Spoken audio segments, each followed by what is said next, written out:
32 teams and 32 not even close days. Welcome to the Backups Podcast, everybody. I'm Seth Burdett. I'm here with my co-host, Tex. What's up, everybody? What's up? Yep. For those of you who haven't joined us before on our 32 and 32-ish series, today we're doing the What the Wait for it. Wait for it. Wait. Cowboys. Yeah, that team. What? This is a Tex Glisten's team. This is his go-to. And for those of you who haven't joined us before, what we do in this series is we generally just go through, we talk about the 2017 season, we talk about their needs in the 2018 upcoming NFL draft, which is in less than a month. And then we talk about our predictions for them in 2018 season. I'm going to let Tex take it away, man. This is your team. Spill it, baby. Yeah, I think, to recap the 2017 season, Dallas Cowboys finished 9-7, which is partly why it took us so long to get to them, unlike the Atlanta Falcons, because they actually made the playoffs. We started from 32 and are working our way down. But, finishing 9-7, I think for a team going through as much as they went through, in 2016, Dak Prescott, Ezekiel Elliott really burst onto the scene for the Dallas Cowboys as rookies. And, over the break of 2016 going into 2017, Ezekiel Elliott was slapped with a suspension and a long, lengthy, just dark cloud of inevitable outcome loomed over the Dallas Cowboys. And they, in my opinion, I think they did a pretty good job of trying to block that out week after week. Ezekiel Elliott ended up serving his, I think it was a 6-game ban. And, from a statistical standpoint, Dak Prescott had a down year, but I think it's very important to realize that his rookie season was just an unbelievable rookie year for a quarterback. To back that up, everybody talks, you talk about the rookie or the sophomore slump, that's there for a reason. I didn't expect Dak Prescott to come anywhere close to his rookie campaign where he had 17 passing touchdowns, 4 on the ground and 4 interceptions. So I didn't think he would come close to that. I would have been, I said it last year, I would have been content with 10 to 12 interceptions. I think he ended up finishing the season with 12 or somewhere around there. So, from a recap of 2017 perspective, I feel like we did the best we could with what we were given. And we started this 2 years ago. There's a sense of hope that there's a direction the Cowboys are planning to go. And I mean, that's what I feel. The Eagles went ahead and did the damn thing, won the Super Bowl. And while that's kind of painful, it is also encouraging because, it came from our division. And I really do believe in Dak Prescott. Dez Bryant had another shit show for performance. They either need to restructure his contract, cut him, potentially trade him, even though there's absolutely no value in trading Dez Bryant because it's a difficult situation. He has next to no value. I'd really like to see them move on from Dez. I hate to say it. I think it might be better for both sides to see a new change of scenery. But to have his payroll on the books just doesn't make sense. But at the same time, I get what other people say, which is, listen, we're not a better team with Dez off the field. So I get that. I have a tough time understanding why we're paying him still as much as we are for as little production as he's been giving us over the past 3-4 seasons. So, moving into 2018 NFL draft, I am very encouraged. I talked to you earlier about this Seb, when we were talking about kind of our first official mock draft that you and I have really ever come out with. And I feel like, in that draft, I put offensive lineman. I put Will Hernandez down, guard, as being the Cowboys pick. I'm pretty much set in the fact that that is not going to be who they end up taking. I do not see there being any chance the Cowboys go any other position besides linebacker. The Cowboys have been horrible about making free agency acquisitions over the past, 3 to 5 years. And this year was no different. They tried to make a splash with Sammy Watkins. They reached out to Allen Robinson. Both wide receivers went on to other teams and made a little bit more money than Dallas was willing to offer them. But I think Dallas is usually pretty easy to tell where they're going to go. And while they haven't made a ton of moves, they have made some moves. And we really have 3 positions that we were looking to address in the 2018 draft. First one being offensive line, adding some depth there. Second one being wide receiver, adding some depth there. And then the third being either linebacker or defensive line help. We added free agents on the offensive line. Fleming was, I think he's an offensive guard from New England Patriots. We added him. And then we also just signed Alan Hearns to a very, very friendly deal for the Cowboys. And both of those needs addressed the offensive line and wide receiver. And while they weren't the biggest splash in free agency and they're not going to make huge headlines, I think they filled needs.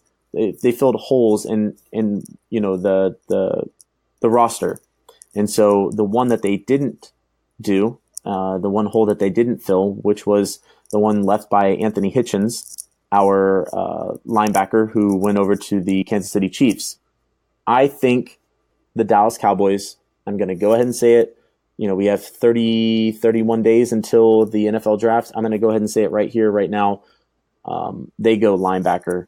And I think you and I have talked about what the Cowboys' needs are in previous podcasts. I think maybe a few weeks ago we talked about it. And, back then I said that it would probably be linebacker, and then, some different things happen and Hitchens left and whatnot. So we didn't know if we were going to re-sign him or whatever. But now I'm more confident than ever that one of those names would probably be like Rashaan Evans. I think you and I are pretty set on him being possibly there, potentially there at the 19th. I think it's entirely possible. He's definitely available at that 19. I think that's where his value starts to come into play right there. Yeah, and I think it would be a good pick. Ultimately, I'm one of those people based on where the Cowboys or what the Cowboys have done over the past 3 to 5 seasons, and I won't even say 3. Over the past 5 years, the Cowboys have really earned back my trust in believing in what they're building. And no matter who we decide to pick, I really do trust what they're doing outside of Ezekiel Elliott. God, I don't even want to go down that road. But anyways, I think at the end of the day, it's going to be a linebacker. You've allowed me to take the floor for an obscene amount of time, Seb. I'm done. I'm done. That's what I think. No, you did. So. You did a great job there. I don't know, man. Like I like where you're going, like where your head's at in terms of the linebackers, and more about the Cowboys situation than me. But I think that they're putting picks and draft capital into the defensive line, and I think that's something they're going to continue to do, especially with DeMarcus Lawrence he got franchised, right? Yes, Lawrence was franchised, and then David Irving was tendered with a second-round tender. Yeah, second-round tender, yeah. And then, so they drafted Taco Charlton out of where last year? I hate you. Yes, Michigan? Is it Michigan. Michigan? Okay. Out of Michigan last year. I think that, it's a focus that I think they're going to continue to put stock into that, honestly. And I think putting Deron Payne in the middle of that line is a good idea because, David Irving is pretty good on the other side of Demarcus Lawrence. And it gives more time for Taco to possibly develop his talents and show if he was worthy of that first round pick or not. And I think that putting more pressure on the defensive line allows them for Demarcus Lawrence. How do I say this? Putting more talent on that defensive line allows like some holes that are, I feel like, in the secondary and the linebacking core to be covered up by pressure being put on the opposing quarterback. And I think that's a big deal considering the division you guys are in right now. You know what I mean? Like how you get to Carson Wentz is you put pressure on him, is you hit him a lot. Yeah, I think that makes sense. And I will say this.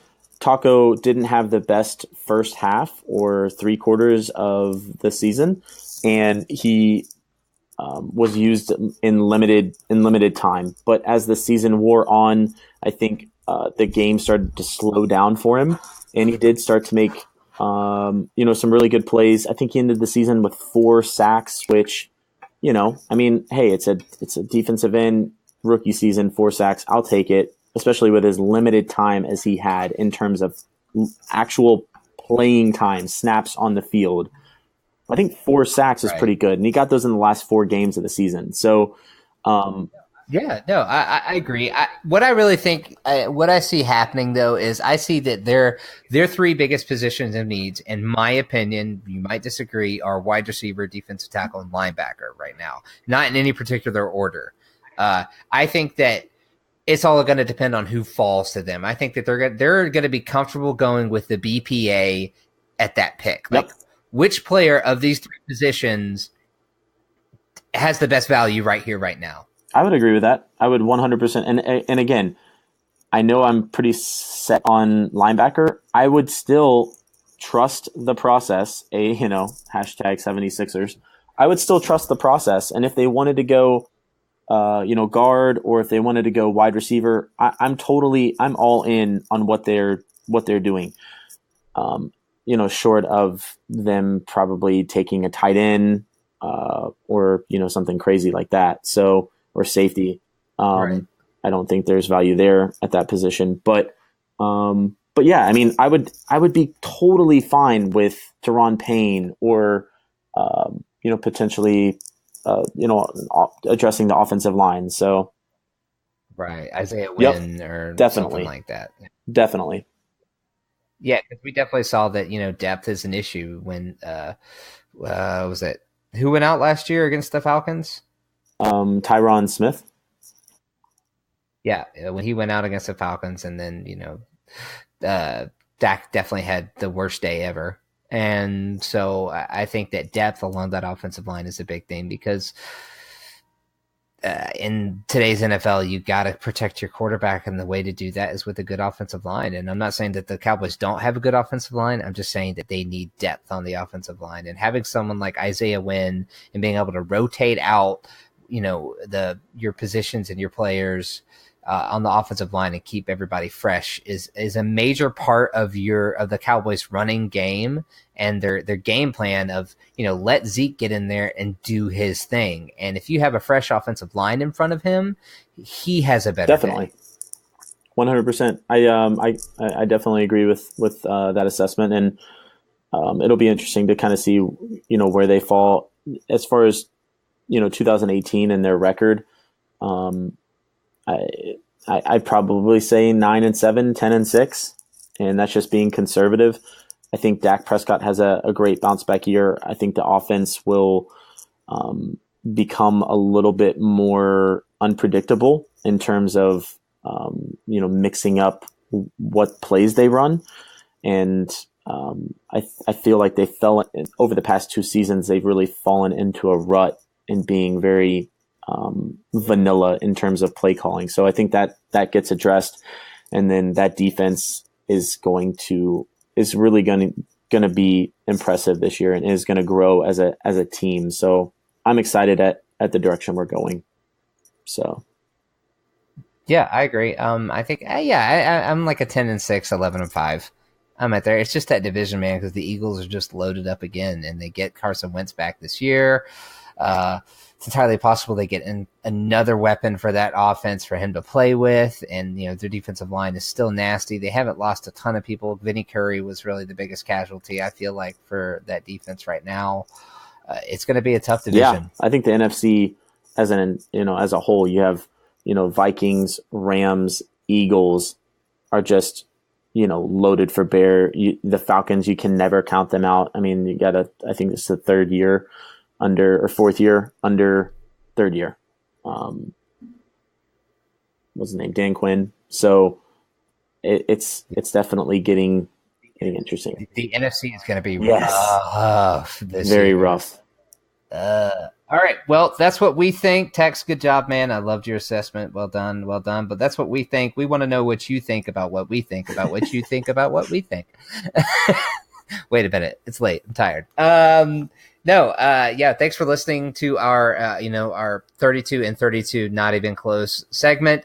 We're really glad that you're here. We'd love for you to jump on Apple Podcasts, the Backups Podcast, and subscribe to us. Shoot us a review and let us know what you think. We're on pretty much all social media: Instagram, Twitter, Facebook. At the Backups with a Z.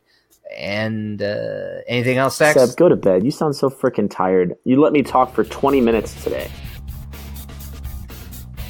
You're welcome. Subscribe. You've